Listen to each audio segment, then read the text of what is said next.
Hello friends, welcome back to my channel Commerce Excellence. Last video में हमने पढ़ा था कि जर्नल एंट्री कैसे करते हैं। हमने जिसके कुछ एग्जाम्पल भी किए थे जर्नल एंट्री के कि हम जर्नल एंट्री को कैसे करते हैं। और आज हम पढ़ेंगे कंपाउंड जर्नल एंट्री कैसे की जाती है। ठीक है फ्रेंड्स, कंपाउंड जर्नल एंट्री क्या होती है कि कई बार क्या होता है कि सेम डेट को दो या दो से ज्यादा ट्रांजेक्शन्स होती है जो क्या होती है एक ही अकाउंट से रिलेटेड होती है। और जिसकी क्या करते हैं हम अलग अलग ट्रांजेक्शन्स करने की बजाय हम एक ही ट्रांजेक्शन कर देते हैं, उन सब की एक ही एंट्री कर देते हैं। मतलब सेम डेट को होती है और एक ही अकाउंट से रिलेटेड होती है, वो होती है हमारी कंपाउंड जर्नल एंट्री।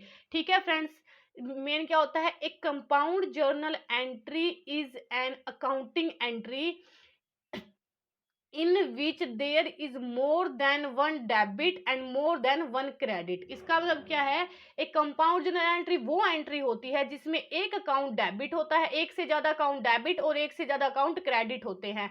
और मोर than one both debit and credit हो, और हो सकता है कि दोनों बोथ मतलब क्रेडिट हो सकते हैं और डेबिट भी हो सकते हैं, वो होती है हमारी कंपाउंड जर्नल एंट्री। और ये किस किस मेनली कंपाउंड जर्नल एंट्री किस कंडीशन में होती है, by debiting one account and crediting more than one account. जब एक अकाउंट डेबिट होता है एंड उससे ज्यादा अकाउंट क्रेडिट होते हैं। सेकंड वन आता है by debiting more than one account, मतलब एक से ज्यादा अकाउंट डेबिट होते हैं एंड वन अकाउंट क्या होता है वो हमारा क्रेडिट होता है। नेक्स्ट वन आता है थर्ड, जिसमें by debiting more than one account and also credit more than one account, जिसमें क्या होता है एक अकाउंट डेबिट होता है और एक से ज्यादा अकाउंट क्रेडिट होते हैं। तो वो होती है, ये मेनली इन्हीं कंडीशनों में होती है। तो ये होती है हमारी कंपाउंड जर्नल एंट्री। एग्जाम्पल के लिए हम ले लेते हैं यहाँ पे कि ऑन 31 मार्च 2019 सैलरी पेड की हमने 50,000 की। हमने क्या किया, 31 मार्च को सैलरी पेड की 50,000। और सेकंड एग्जाम्पल है ऑन 31 मार्च 2019 हमने रेंट की पेमेंट की है 20,000 बाई कैश, कैश में पेमेंट की है। सबसे फर्स्ट ऑफ ऑल क्या करेंगे, हम इसकी जर्नल एंट्री करेंगे। जर्नल एंट्री कैसे करेंगे, salary account debit to cash account, और उसके बाद हम उसकी नरेशन लिखेंगे सैलरी पेड या फिर एक्सपेंसेस पेड। ठीक है फ्रेंड्स, और इसी तरह से हम रेंट की सबसे पहले क्या करेंगे, जर्नल एंट्री। जर्नल एंट्री के लिए करेंगे rent account debit and to cash account. तो ये होगी हमारी इसकी जर्नल एंट्री। अब हमने क्या करना है, कंबाइन एंट्री करने हम, तो हम इसकी कंबाइन एंट्री कैसे करेंगे। सबसे पहले हम बनाएंगे format date particular ledger folio debit and credit. Next one क्या है, यहाँ पे लिखेंगे हम डेट, कितनी तारीख को की हमने 31 मार्च 2019, तो 31 मार्च 2019। सबसे पहले हमने क्या किया, सैलरी पेड की है, सैलरी अकाउंट डेबिट। एंड फिर उसके बाद हमने रेंट की पेड किया, रेंट हमारा क्या है एक्सपेंसेस है, तो हमारा क्या है नॉमिनल अकाउंट है, तो rent account debit to cash, हमने किसमें कैश में पेमेंट की है, कैश हमसे गया है 50,000 20,000, टोटल क्रेडिट में कितना है 70,000। तो ये क्या हो गया हमारे एक्सपेंसेस पेड, नरेशन लिखेंगे हम यहाँ पे एक्सपेंसेस पेड। तो ये होती है हमारी कंबाइन एंट्री। ठीक है फ्रेंड्स, हमारा नेक्स्ट टॉपिक है bad debts and bad debts recovered. Bad debts क्या होते हैं और बैड डेब्ट्स रिकवर क्या होते हैं। बैड डेब्ट्स वो डेब्ट्स होते हैं जब हम किसी कस्टमर को, किसी पर्सन को हम क्या कहते हैं उधार में कोई माल बेचते हैं और वो किसी कारण से उसकी पेमेंट नहीं कर पाता है, वो उसकी पेमेंट नहीं करता है, वो होते हैं हमारे बैड डेब्ट्स। और बैड डेब्ट्स अकाउंट में क्या करते हैं हम, बैड डेब्ट्स अकाउंट में हम बैड डेब्ट्स अकाउंट को हमेशा डेबिट करते हैं एंड जो कस्टमर होता है उसको हम क्रेडिट करते हैं। तो वो होते हैं हमारे बैड डेब्ट्स। और बैड डेब्ट्स रिकवर्ड क्या होते हैं, बैड डेब्ट्स रिकवर वो मतलब बैड डेब्ट्स से रिलेट में जितनी भी हमारी अमाउंट थी वो हमें कुछ समय के बाद मिल जाती है, रिकवर हो जाती है, हमें वापस मिल जाती है। तो वो होता है हमारा बैड डेब्ट्स रिकवर। एग्जाम्पल ले लेते हैं हम यहाँ पे, a business concern receive 6,000 for 10,000 due from Harry's. एक क्या है, एक बिजनेस कंसर्न है, उसने क्या रिसीव किए हैं हरीश से 6,000 रुपए, जबकि उसे रिसीव कितने करने थे 10,000 रुपए किसी। अब उसमें क्या है, यहाँ पे जो 4,000 रुपए हैं, 4,000 जो रुपए हैं वो हमारे क्या होंगे, बैड डेब्ट्स हो गए। क्यों, क्योंकि वो क्या है, हरीश ने उसे सिर्फ 6,000 ही रुपीज दिए हैं, 4,000 उसने देने से मना कर दिया, या कोई रीजन हो गया, या फिर वो इंसॉल्वेंट हो गया या फिर दिवालिया हो गया, तो वो उसकी पेमेंट नहीं करता। यहाँ पे ये क्या 4,000 जो है वो हमारा बैड डेब्ट्स कहलाता है। और बैड डेब्ट्स की जर्नल एंट्री हम कैसे करते हैं फ्रेंड्स, सबसे पहले हम फॉर्मेट बनाते हैं date particular ledger folio debit and credit.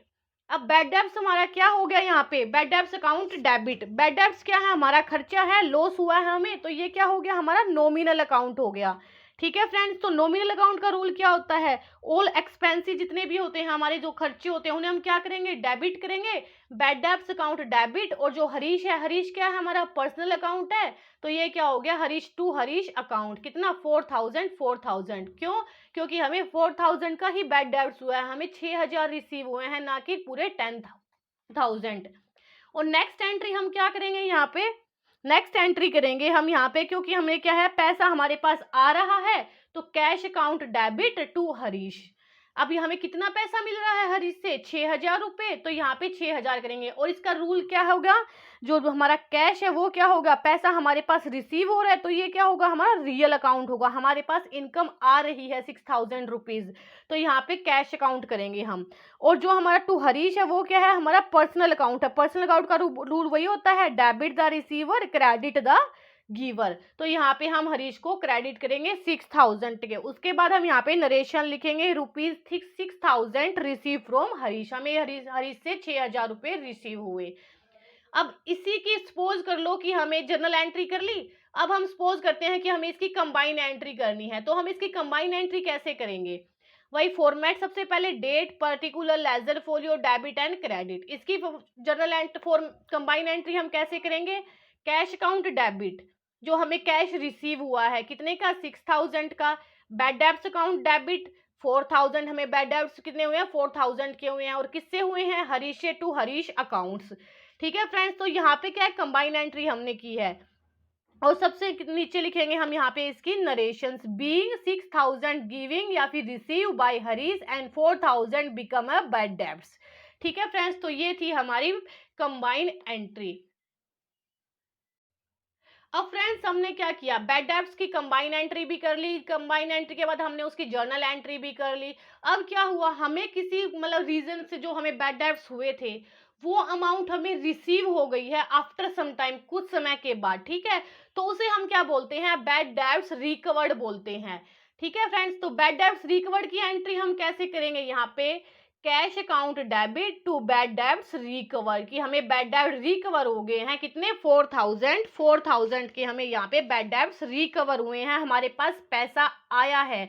तो हमारे पास पैसा आया है, तो ये हमारा क्या होगा, ये तो हमारा हो गया अकाउंट्स, और ये हमारा हो गया नॉमिनल अकाउंट्स। नॉमिनल अकाउंट का रूल क्या होता है, debit all expenses and losses and income all increase and income and gains. ठीक है, credit all income and gains.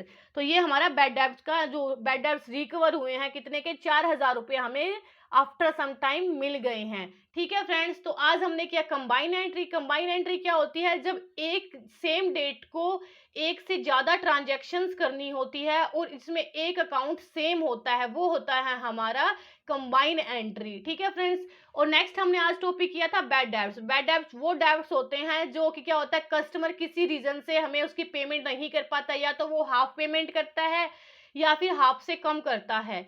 ठीक है, और उसका क्या होता है, वो इंसॉल्वेंट हो जाता है, किसी रीजन से वो उसकी पेमेंट नहीं कर पाता है, तो वो होते हैं हमारे बैड डेब्ट्स। और बैड डेब्ट्स रिकवर वो बैड डेब्ट्स होते हैं जो आफ्टर सम टाइम हमें बैड डेब्ट्स की जो अमाउंट होती है वो रिसीव हो जाती है, तो वो होते हैं हमारे बैड डेब्ट्स रिकवर। और इनकी हमने क्या किया, जर्नल एंट्री की। ठीक है फ्रेंड्स, अगर आपको ये वीडियो अच्छा लगा हो तो प्लीज इस वीडियो को लाइक, शेयर एंड सब्सक्राइब करें। Thank you.